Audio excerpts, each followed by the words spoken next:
So welcome everybody. I am here with some very special guests that really don't need introduction. But in case you're listening on a podcast, I'm going to tell you who they are. We've got Richard Grannon from the Spartan Life Coach, and we've got Angie Atkinson from Queen Being, and Dana Morningstar from Thrive After Abuse. And these are the experts that taught me in the very beginning. I remember, Dana, all of your red flags. I had never even heard of red flags, and you changed my life. And Angie, you are just an inspiration to me so much. We both have a marketing business, and we both kind of gravitated by life, this kind of thing. And Richard, you are just awesome. I was really excited to meet you last year, and your work is amazing. So welcome, all of you. Thank you. Today, my topic is, I want to talk about victim versus victimhood, because I've had people come into my meetups and into my groups, and they're extremely offended by the word victim. And for me, I don't think I was able to heal until I understood that I was a victim. And that's how it is for me. But I know a lot of people are offended by that. So let's talk about how you feel about the word victim. I like it. Go ahead. All I was going to say is I think it's an accurate description of what happens, in the same way when I used to work at a probation service and when I used to teach self-defense. If somebody was the victim of a crime and they had been beaten up, it's the same thing. This is being beaten up psychologically and emotionally. So the idea that you're a victim, I think, is just something that you're going to have to get past. It's just a word. So I would, if a client came to me saying I don't like the word victim, then I would say, why not? Let's talk about the word victim. Sorry, Angie, I cut across you there. Oh, I kind of agree with you. I think for me, it's about knowing that, yes, okay, now I've discovered the problem. Now I know I'm a victim of this issue, but not living in victimhood. You know what I mean? There's a difference. I know plenty of people, I'm sure you all do too, where you have victims. They're like professional victims, always on Facebook. Oh, poor me, everything's terrible. Always, having some drama. And if it's not their own drama, feeling victimized by some other drama that happened in someone else's life. And to me, it's terrible. It's a way to stay stuck. So I think, yes, identify yourself as a victim first, but then become, a survivor and then a thriver, or whatever you want to call it. Don't live in that victim role. That's how I feel. And Dana? It's interesting that people have a problem with the word. I'm sorry, there's an echo. Tracy, I was going to say before, you need to turn that volume down a little bit more, because every time you speak, you kind of sound like God. Awesome. All right. She sounds like God. That's good. Goddess. There. Sorry. Obviously. How's that? It's still there a little bit. You know what? I'll hit mute when someone else is talking. Let's try that. Good idea. Should we all do that? That might be a good idea. Okay, much better. Okay, so what do I think about the word victim? It's interesting that people struggle with defining themselves as a victim or even using that word. I've noticed the exact opposite, where a lot of people aren't comfortable with other people referring to themselves as a victim. So I don't know. I think if people are more comfortable using the word target, then that's okay. I think whatever language that they want to use to define their experience is fine. Like Richard and Angie both were saying, it's more, I think these words are pointers.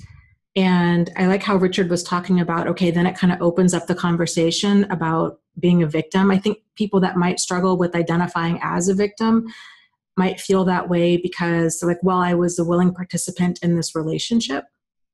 So maybe that's part of it, or maybe it's also having to do with denial that things are really this bad.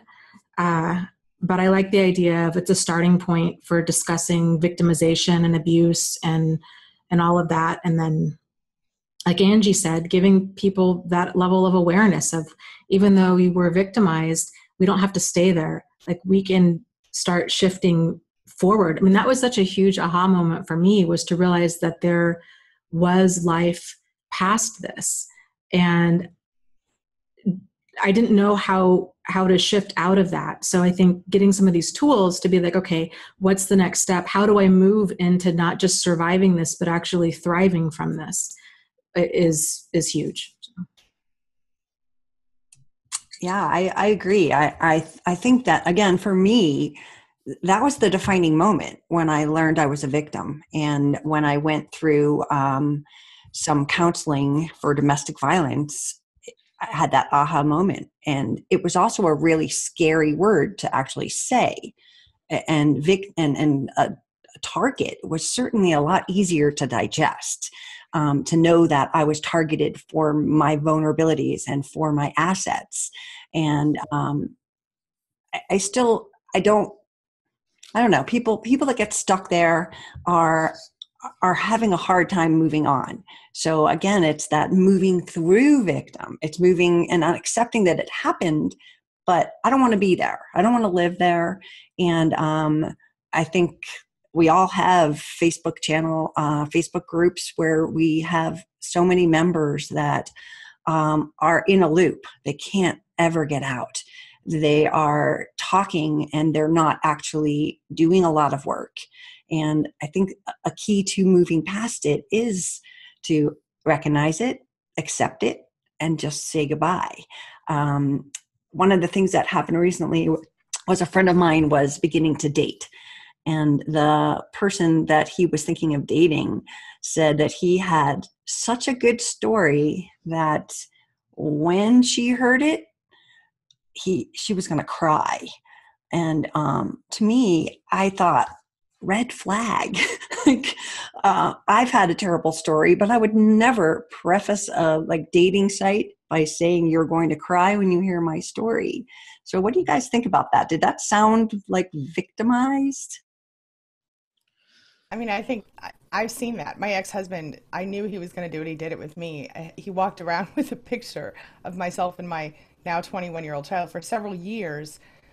My wife took my son away from me, poor me. And that's literally, I'm pretty sure, how he got his next 3 wives. And I think a lot of us have I fell for the sob story originally. And I think a lot of us have done that over the course of the years, because a lot of us tend to be very sensitive, kind people, and we care about other people. And so when somebody tells us a good sob story, we feel for them, we want to help them, we want to prove the idea that life is, or that people are inherently evil, wrong, and show them that, hey, look at us, we're nice people. And I think they see that as a way to take advantage. I think it's a common tactic used by not just narcissists, but toxic people in general. And I would agree with you, that was a huge red flag.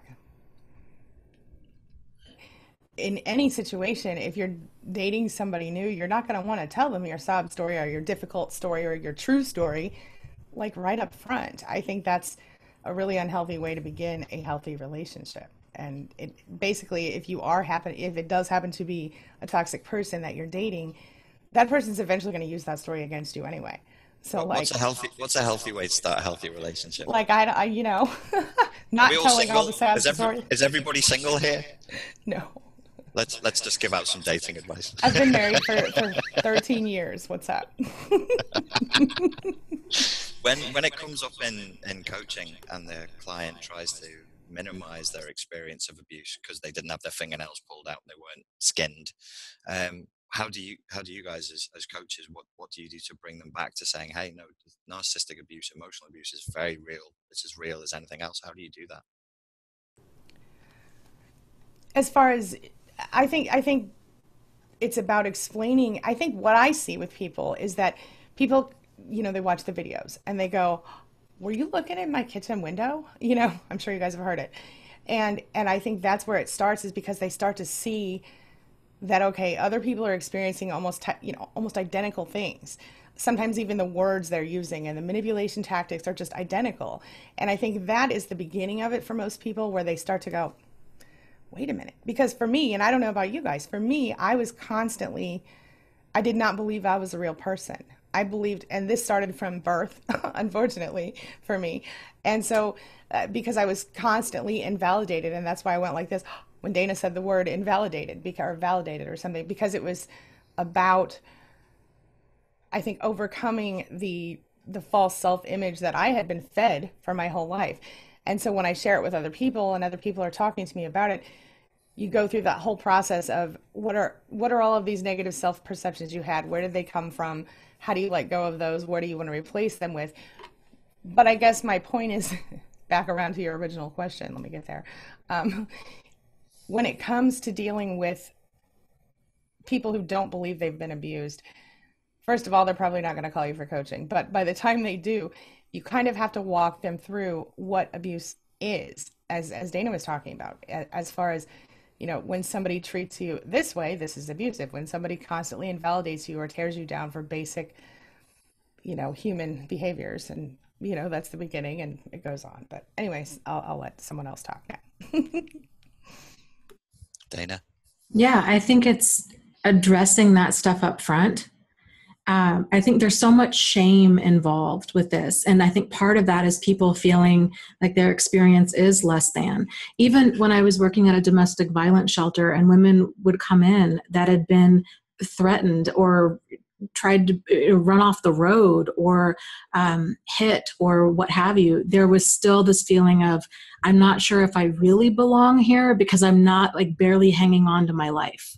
Like I'm not in the emergency room beaten to a pulp. I'm just terrified that this person's going to kill me. And so all of these different ways that we tend to kind of minimize our experiences. And so I think opening that conversation instead of waiting for people to kind of stumble into that conversation and just saying like, your experience is valid. Abuse is on a spectrum. All of it's incredibly damaging. An abusive relationship is a manipulative relationship. And there's tons of confusion involved. It's why people stay. It's how things get as bad as they do. And the abusive part, I've never heard a person say that the physical abuse was worse. It's always the emotional and psychological abuse is the stuff that stays with you for decades. And overcoming that is such a challenge. And just letting people know, like, it doesn't have to be so extreme that this stuff puts you in the hospital or kills you in order for it to be a valid problem, and just kind of acknowledging that, I think. I do work with the Domestic Violence Coalition here in Colorado, and most of the people on the board that I'm on are survivors of pretty horrific things. And I think our jobs as coaches and YouTubers and authors is to educate people about those emotional abuse things, because almost everyone that comes into my groups, into my videos, they can honestly say they didn't know they were being abused because the education isn't there. And that's the key problem, I think, is that when we see abuse, we see someone punched in the face. And that's how people perceive it. That's how the people who are not in this world learning about it believe that is abuse. And they minimize the people who have been emotionally abused. They don't see that they're shaking on the inside, and anything they do or say, they question their own self. They don't know what gaslighting is. They don't know what it feels like. And so I think attached to that is really understanding all of those things, as you said. And once we get a hold of that and we change our perception from the punch in the eye to something that is very, very real and very, very crippling. And when we do that, we move to that space, then we allow ourselves to begin to heal and find out and unpeel those layers to really see how deep this thing went. It's probably not the last person in it. If you don't take care of yourself and learn, it won't be the last, because they can sniff us out like candy at a carnival, right? Candy at a carnival. In my last relationship, it didn't get violent until the end, until the last 2 weeks, because I was in counselling and I'd worked through stuff with my counsellor, and he was like, why don't you say no? So I started saying no. And it went from the cold kind of manipulative emotional abuse that I couldn't put my finger on and made me think I was crazy and I was in the wrong, that was extremely damaging. Like, it left damage that took literally years to heal. When she actually started screaming at me, throwing things at me, threatening me, like she threatened me at one point with a glass, I was relieved. Now, you know, I'm not, like, obviously not saying physical violence isn't a terrible thing, but being terrorized physically and psychologically is a terrible thing. And psychological violence, all the research indicates that it lasts longer. PTSD, when PTSD doesn't go away, when it malingers, it's usually because it's kind of a CPTSD response. It's an emotional response. It's psychological. The physical wounds heal, but the psychological feeling of being trapped, like you can't escape. Like, I was attacked in bed frequently. She would wait until I'd gone to sleep, and then she would scream at me in the dark. And at the time, I was like, wow, this is like something out of a film. Isn't this a weird thing? But it was actually very clever. It's the kind of thing that terrorists do. They want to get you when you're sleeping so you can never feel safe. So I would then go to sleep and be like, is she going to wake me up at 3 a.m. with the screaming routine again? And it made me jumpy. It gave me sleep problems, obviously, because she trained sleep problems into me. So that's how I handle it. When it comes up, I'm like, no. Let's get this ridiculous mass media, mass culture idea out of your head that abuse is only being punched around. I mean, that is abuse as well. But psychological abuse can be very, very sneaky. And I would say that the more low key it is, the worse it is. And I think that the longer I think, first of all, that we have to think that most physical abuse does also involve psychological abuse. And I think that, as I think all of us would agree, those, like you just mentioned, the psychological scars last longer. But I would say that the reason people don't recognize is exactly what Richard said with the mass media thing. But that's why we're doing what we do, I think. And that's why I'm doing what I do, is so that the more people, who watch a video that one of us made and go, are you looking in my kitchen window? And recognize that they are, in fact, at least initially, a victim until they recognize it. Then they can start to move into understanding it and moving toward, being done with it and taking back their life and all of that. So I think it's a matter of informing the public. I'm not even sure what the question was, but I think it's a matter of letting people know. And when people find out, how many messages do you guys get every day? You saved my life. I mean, I can't even count anymore. And that, to me, makes it worth all the trouble.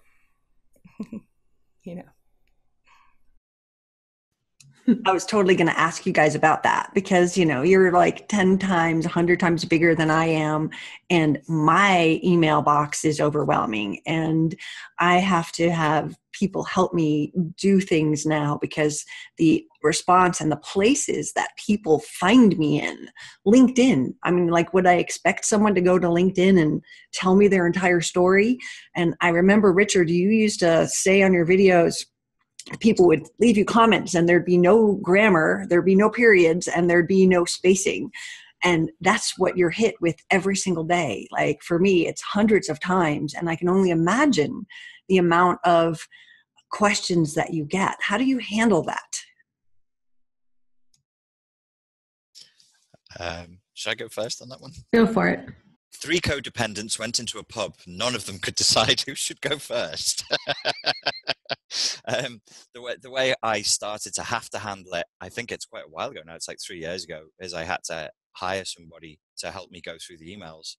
And that wasn't enough. So I just told people, stop emailing me. I just had to say, don't do it. I understand, but don't do it, because what was happening and what you'll find is people are going to email you at 3 o'clock in the morning when they're in an intense emotional flashback. And those gut spill essays that look exactly the same every time is somebody in peak emotional flashback, and they're blurting out, and you're hearing them at their worst.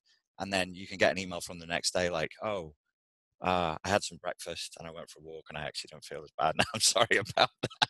So I just say don't email in, because it's not going to help you. It's not going to help the human. You're just practicing the confusion and the overwhelm.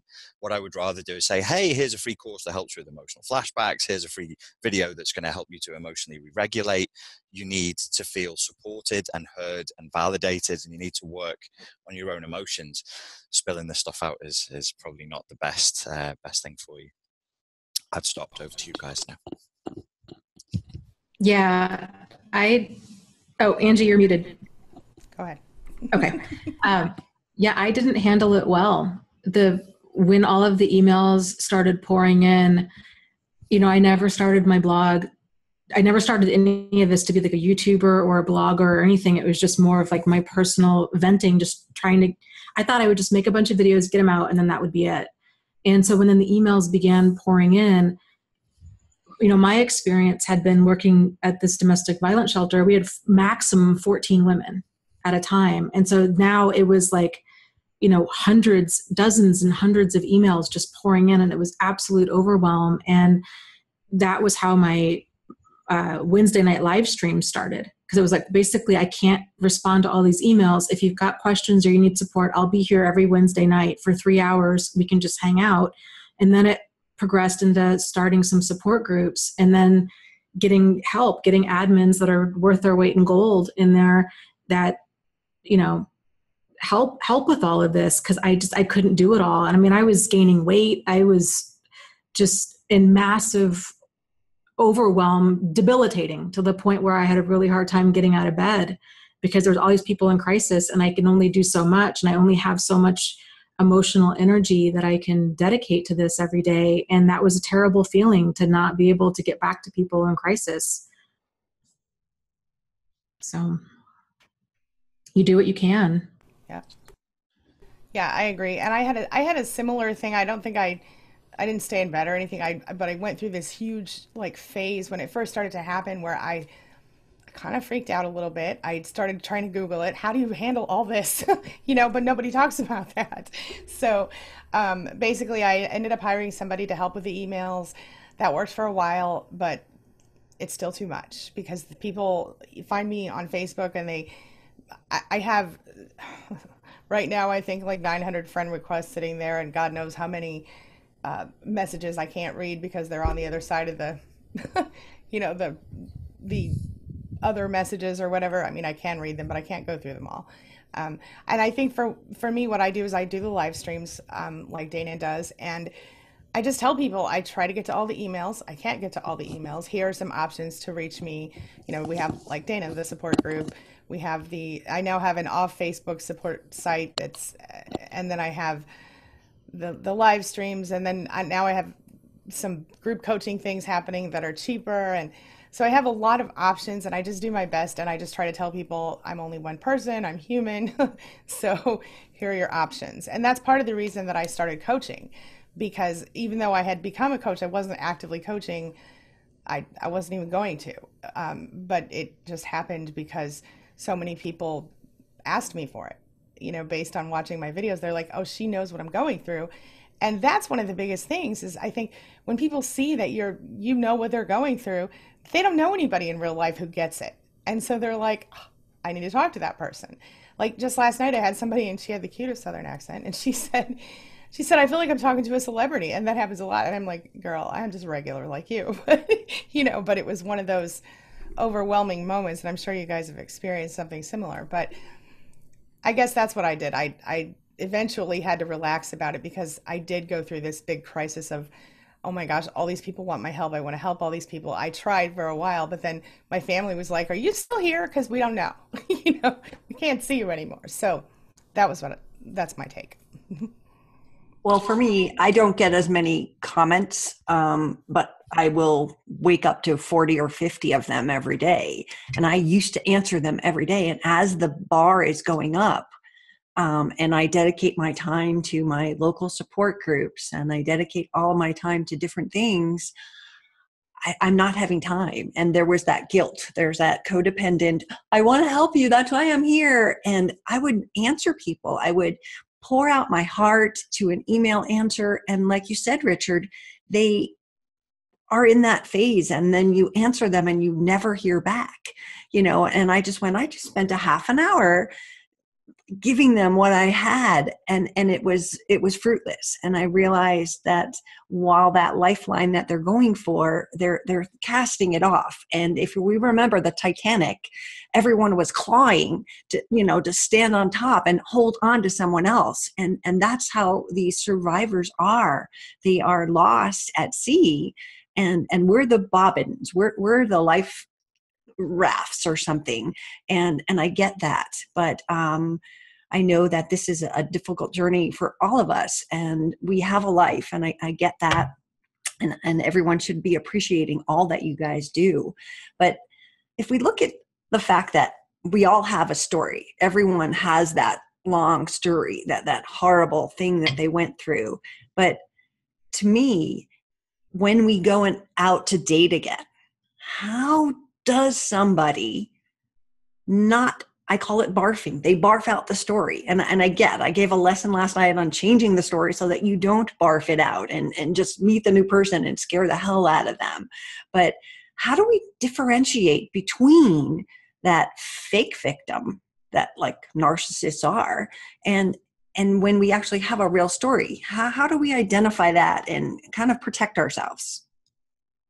I think it starts in the way that they tell the story, how soon into the relationship they tell the story, and what they expect your reaction to be about the story. Like if they have you can tell if somebody expects you to react a certain way, right? By the way that their face is, the way they hold their body, their mouth, whatever.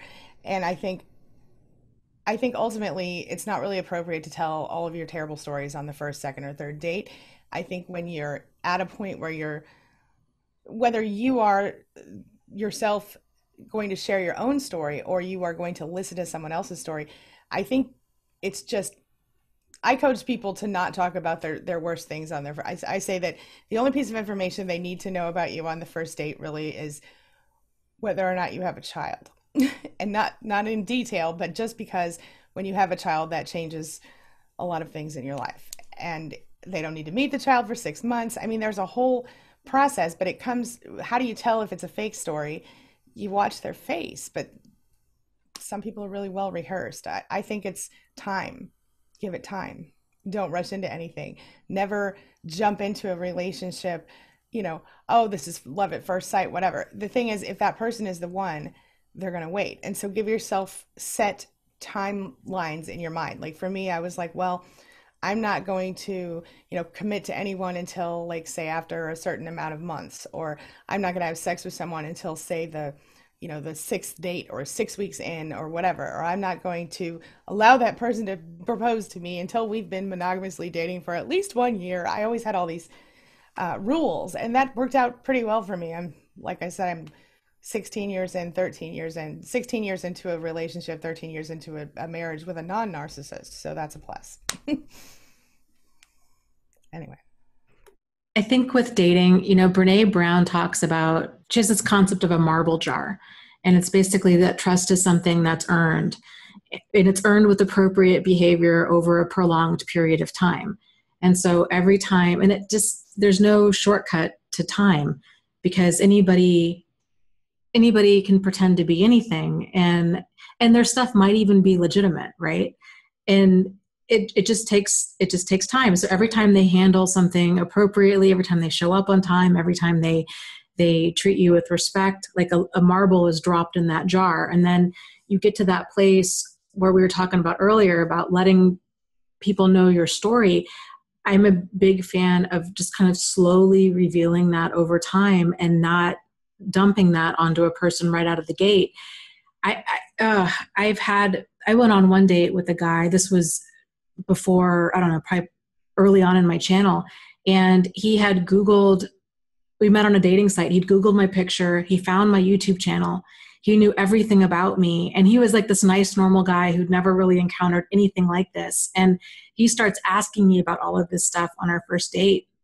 And I just felt like the blood leave my face. And I was so horrified as to how much he knew about me. And I felt so incredibly vulnerable and just sick to my stomach, because it was such an unequal dynamic at that point.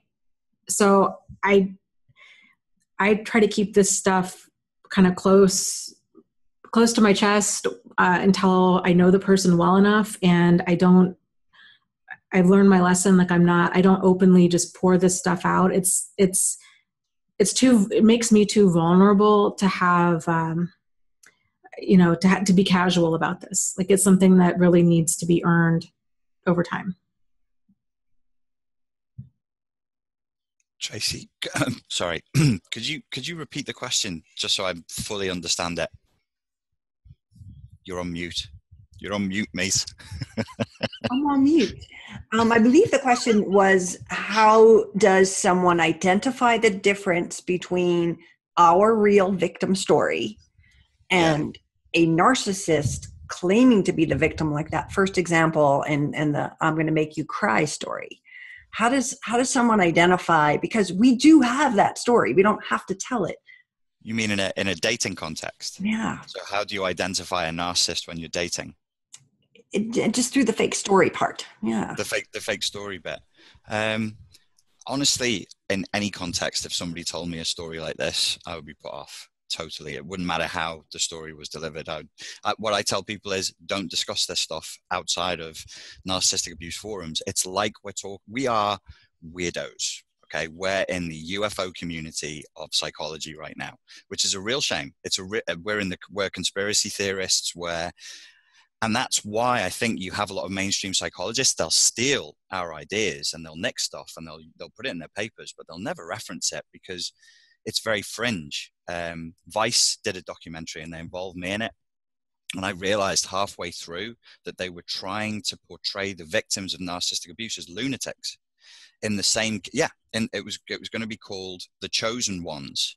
And the whole thing was like these hipster, I won't swear because it's your channel, these hipster individuals saying, look at these clowns. They believe there's something called narcissists and they believe they're the victims of them. Meanwhile, they're a hive of just evil, cluster B, psychopathic narcissism themselves. The only reason they didn't do what they were planning on doing is because I had a phone call with the producer, and I don't want to incriminate myself in any way, but I said, just remember who I am. And I'm a lunatic and I've been to your offices. If you do this, there will be consequences. And they said, okay, if we release it without the title, The Chosen Ones, is that okay? And I said, no, it's not okay. If you portray the victims of narcissistic abuse as conspiracy theorist nutters, you will see me in your office. I'll turn up. Remember how you found me? And they're like, oh, okay. So they changed it. They toned it down and they cut like most of my stuff out. They tried to make me look like a cult leader. They tried to get me to run a seminar for them, which I did, so they could interview people. And at the end, they were like, do you ever do group hugs? And I said, no, I don't like being touched. And they said, give them a group hug. I said, I'm not doing that. Give them a group hug. And we had this thing where I was going, I'm not letting you get shots of me cuddling people so that you can, so there's a whole thing.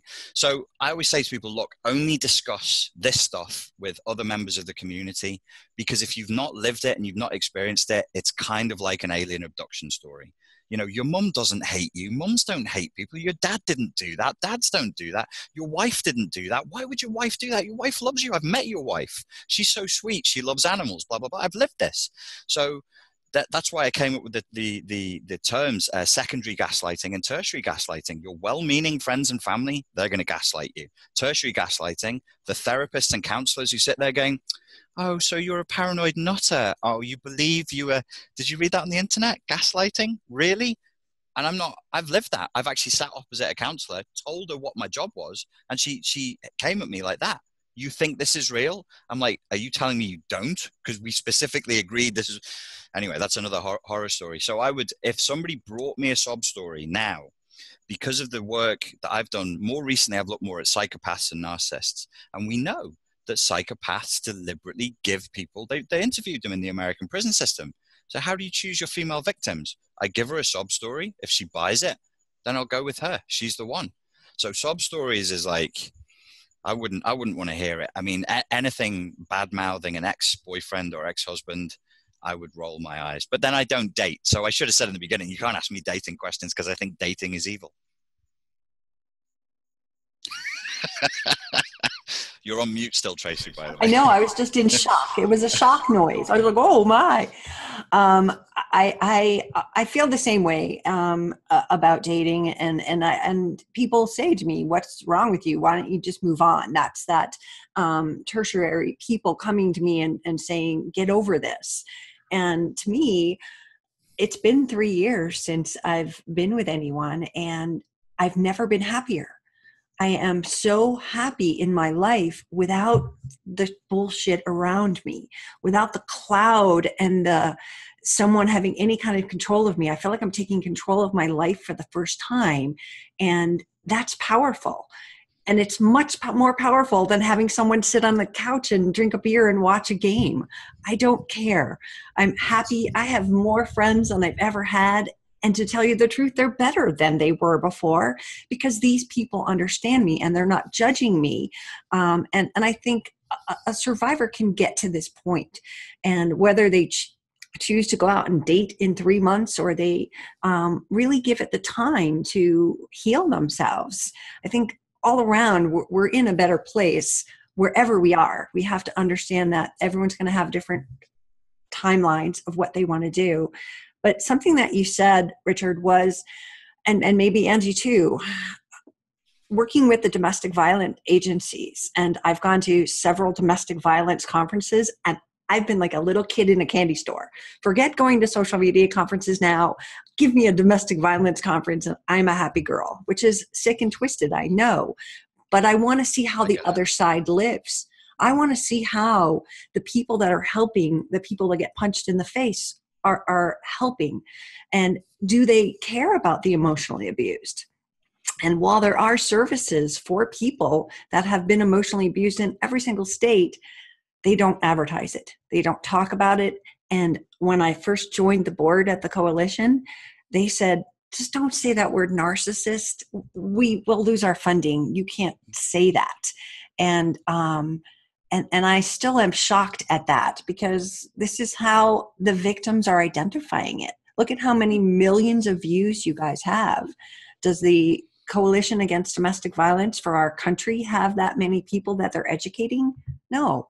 You guys are the hot button to the people that are in need. So how would you think that the world should be changing to help support victims more? Well, I see a lot of times that we don't have, I've heard many people tell me that they were thrown out of shelters even. They left their ex, they had nowhere to go, they went to a shelter, they were thrown out of the shelter.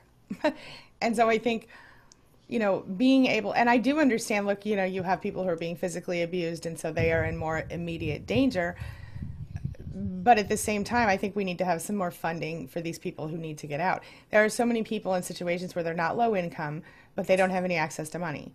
And so they can't get any help at all. And if they leave, they have no access to money. And so they're just either homeless, or they're in a shelter, or they're sleeping on somebody's couch. And they go, I guess I'll just stay. And they stay forever. Or they stay because they think the kids need the person, or whatever. I guess my point is, we have to, as a society, at some point, they're going to have to recognize this, or we're all going to have to become independently wealthy and support all the people. I don't know. But I wish there was a way that we could create some sort of refuge for these people who are in these situations where they're not low income, so they can't get government help or whatever. And they can't go to a shelter, but they don't have any family or friends because they've been isolated by the cluster B types in their life. And they just feel stuck. I see this all the time, and I know I've talked with both Richard and Dana about this at various points, and and obviously you just have to stand up and go and do it, but at the same time it's a lot harder to do that when you've got kids and you've got like a mortgage and your name's on stuff and their name's on stuff. It's a big cluster mess. So I'll let somebody else take it. I don't know. I think it's your turn. Okay. Creating more resources. I mean, I have had let me just back up to that whole Vice video, because I was in that video, Richard, and I was in there for like 3 seconds, and their whole point was to basically try to invalidate me and make me look bad. So I'm sorry about that. I'm sorry about that. It's not your fault. I mean, but listen, I still know where the office is, you know. Well, hey, I am mentally unhinged, so. Well, get a few drinks in me and I will be too. But you know, like, it's infuriating coming from the side of this as a former psychiatric nurse. There is this huge disconnect between understanding personality disordered people and truly understanding the damage that they can do. And I get it, because we would have sociopaths and narcissists walk into our office. That's a lot of what we treated. And it was, first of all, you can't do anything for a personality disorder, but they don't come in as this total unhinged, manipulative wackadoo. Like, that stuff takes time. You have to be emotionally invested to not see that, to have the damage done. So they come into your office and it's a bunch of small games, but you hear more of like their pity story. And so there's more of this thought of like, oh, hurt people.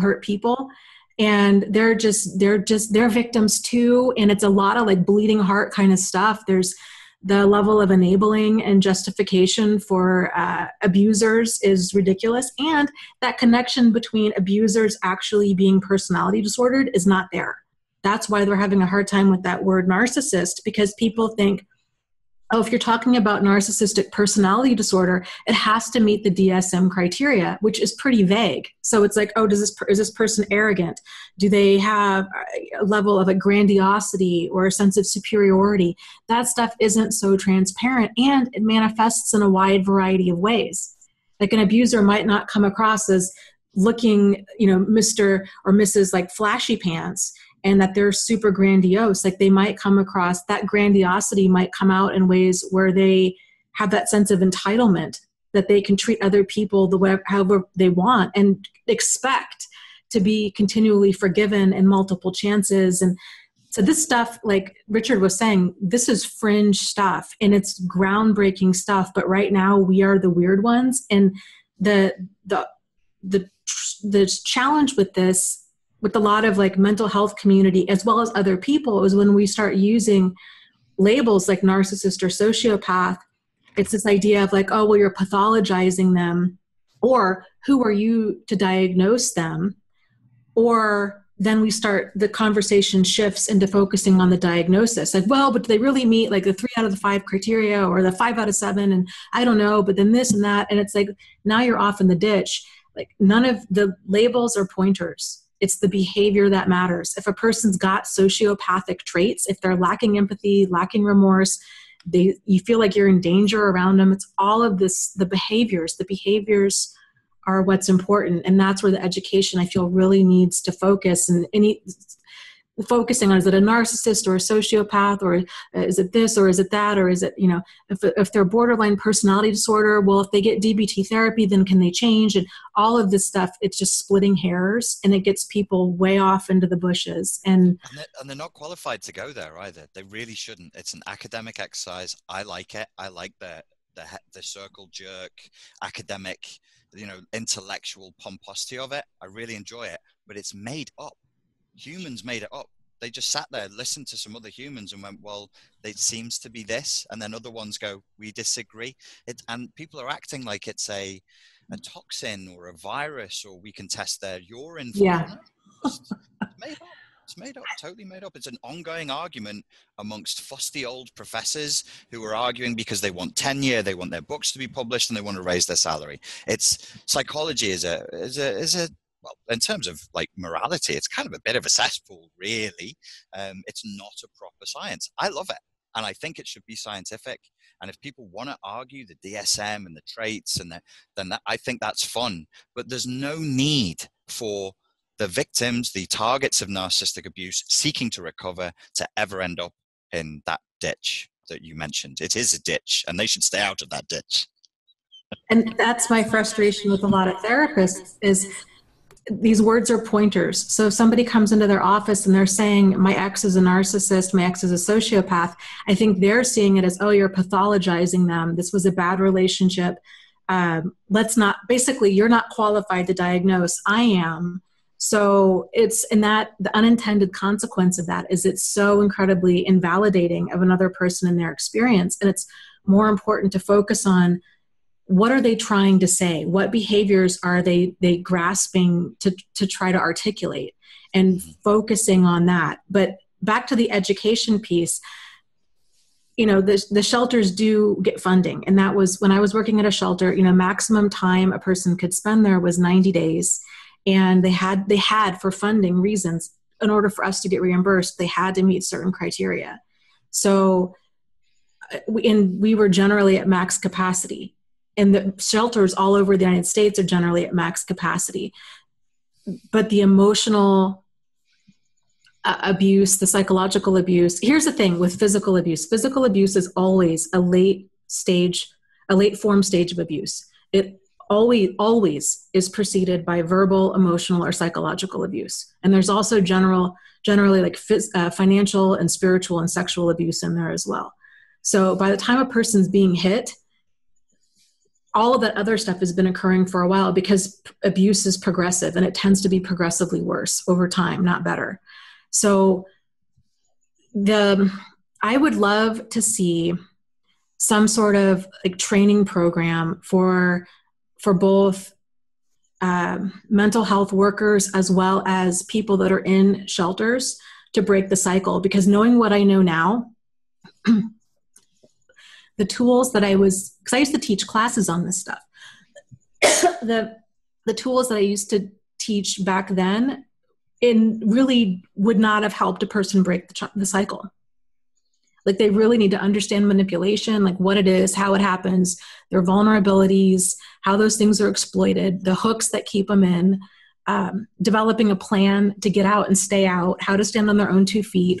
There's so much more that needs to be taught that isn't being taught. And like Angie was saying, like, I think this is our goal. This is our passion and our obsession with doing this stuff. And something that I would like to just throw, am I the only parent in this group today? You're a parent, Tracy, that's right. Okay.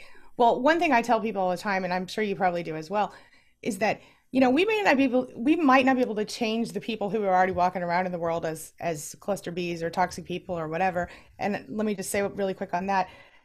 I don't think the label matters at all. I think if the person's toxic to your life, then get out. But that's all I'm going to say about that. But I tell people all the time, you know, we can't change the people who are already walking around acting this way.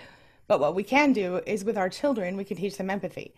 And we can, if everybody teaches their children empathy as we move forward, eventually maybe we can phase out this whole narcissism thing, this whole toxic B thing, because cluster B thing, because I think what happens is that narcissists beget narcissists sometimes. Sometimes they beget codependents, obviously. But if we stop it in our own, you know, bloodline, or whatever you want to call it, then that's one less in the world, and maybe they'll teach their children right, and we can break the cycle slowly over the course of several generations. I think it's important. I agree. I think that it is something that it's a snowball. It's going down the hill. It's just getting bigger and bigger every day. But the key is to change the next generation. It's to save those mothers that are going to get into another relationship so the child doesn't witness that. It's to educate the father how to co-parent with a narcissist, so that the child doesn't get injured. There's so much in here, and I know that we are coming up on time, and Richard is in Thailand, and it's probably 1:30 in the morning now, so I want to be really respectful of your time. All of you have been wonderful. Thank you. Richard has something to say there. Oh, I was just saying, I don't mind. I like doing this stuff. It's good karma. I think it's all good karma. What you guys have done for the world is really, truly amazing. And with every person that you help, let's hope that they each help one more person, because that's how it's going to grow. That's how it's going to go down, is not the ball of everyone learning, but the ball of everyone helping each other and educating their neighbor when their husband's being a whack job to, hey, look this up, and maybe they can all get some help. Does anyone have any last things they want to say?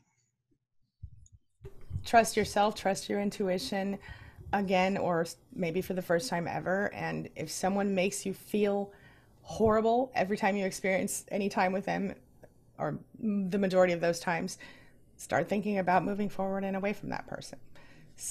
Have standards and boundaries and stick to them. stand behind them. Sound advice. That's good advice. You're on mute, Tracy. You're on mute, mate. Tracy, you're on mute. You're muted. Oh, fuck. How dare you? How dare you? My precious ears. That was such a good thing. You missed it all. It was so good. It looked great. You were like this and then like this. I was like, wow. I'm a little bit like, yeah. I think what I said was, I am so thankful for you guys because you helped so many people, because you've helped me, and because we're going to change the world. And I'm just a little minnow coming up the stream here. And I appreciate all of you taking the time to talk with me. And let's go save somebody, okay? Thank you. Thanks.